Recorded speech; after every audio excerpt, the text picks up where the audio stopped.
Hi, I'm Tyler. Today we're sitting down with Jay Greenlinger from Pleasant Valley School District in Camarillo, California. Jay, thanks for sitting down with us. Cool. Tell me a little bit about Pleasant Valley. Pleasant Valley is a K-8 school district with about 6,700 students.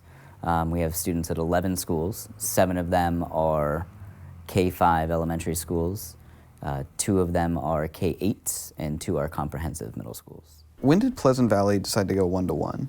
And what was that process like? So there was never really a moment where we had this light bulb that said we should go one-to-one. When I came on board as a director of technology, we had a new director of instruction and curriculum and a new superintendent. And we sat down and we really started to chart a course for where we wanted the district to go, kind of setting a long-term vision. And we really looked at giving kids what we were calling ubiquitous access to devices and content. What made you choose Chromebooks, or why did you decide on Chromebooks? So instructionally, we were looking for a device that was going to be able to access quality content, one that is navigable by kids, one that is manageable on scale, and one that we can, potentially afford without either breaking the school district bank or having to go for funds like a technology bond or getting money from outside of our general fund. And so the Chromebook met all of those kind of requirements the best. It's an affordable device, it's relatively easy to manage, it's easy to navigate for students, for them to learn the OS, and there's very few things our students can't do on that device. And how have you seen the classroom change kind of based on this shift? Classrooms are more exciting. The learning is richer. The students' excitement about what they're learning is more tangible. And we're finding that students are more motivated to learn more or to learn off on a tangent and to be self-guided learners, which is really our ultimate goal, is to create that love of learning in students so that when they're not with us, that they're desiring to learn and to grow and to be better selves. What are your biggest concerns about giving students access to devices all the time? Did we do a good enough job of preparing students for the power that they now have with a device? And what's the power that a student has when you give them access to the one-to-one?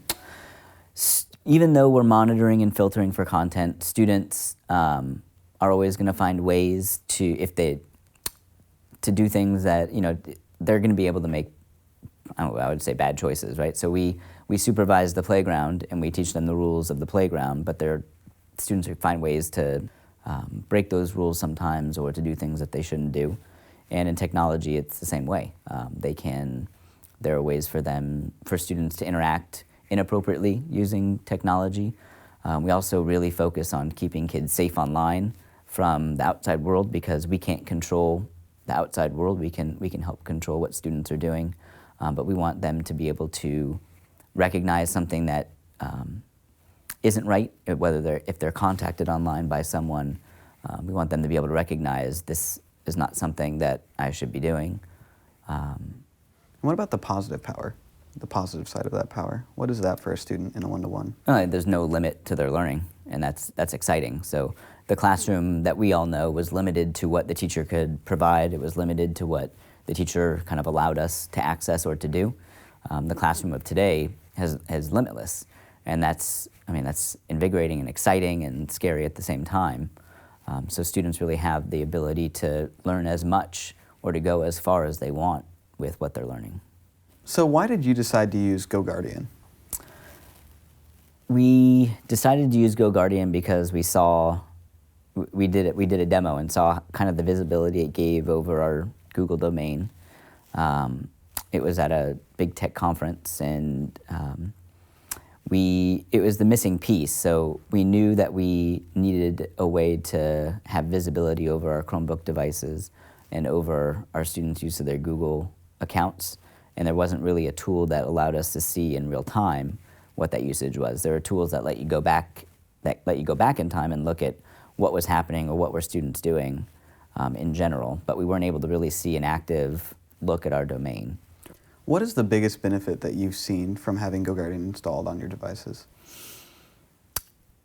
every day I see the amount of activity, and that is reassuring that the devices that we've purchased for students, that the content that we've put in the teacher and students' hands is being accessed.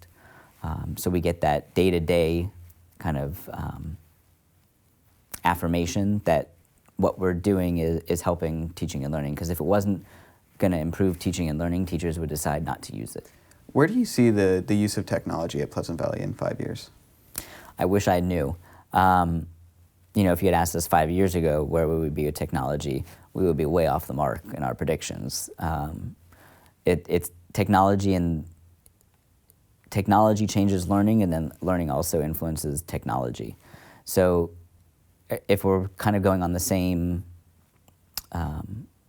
trail as we're blazing right now, we would want to expand our one-to-one availability to be every student, not just our middle school students, that the amount and the quality of the content that we provide students that's online will grow in quantity and quality. And that I would say in 5 years, hopefully we've kind of reached that point where students are completely in control of their learning, and it's become part of a complete part of our culture. Any other thoughts or advice that you'd give to other educators considering going one-to-one? Have a reason for going one-to-one. It's a trendy thing, and a lot of communities and a lot of school boards and a lot of school leaders say they want to go one-to-one, but don't know why. So start with learning, start with teaching, have a why, and one-to-one might not meet your why. A one-to-one environment is necessary for our instructional vision. So to have that, to start with your instructional vision, and then decide how instructional technology will work into that plan. So I would say definitely don't decide to go one-to-one before you decide why. Any other thoughts or advice that you'd have for students or parents that are in a one-to-one environment? For parents, when we send devices home with parents, there are some parents who are completely comfortable kind of overseeing their students' use of technology, and there are many parents who are not. And what we found is that digital citizenship, or kind of the appropriate use of technology, is all based on relationships. And so, some parents give their kids a cell phone, but don't have a relationship built around the use of that cell phone.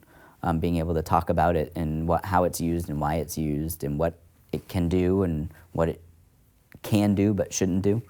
And so we're working on tools to help equip our parents to have those conversations, to have meaningful conversations, not just about teaching and learning, but also about how they're using technology to learn. All right, Jay, thank you for having us. Oh, my pleasure. It was a pleasure talking with you. You're welcome anytime. Mm-hmm.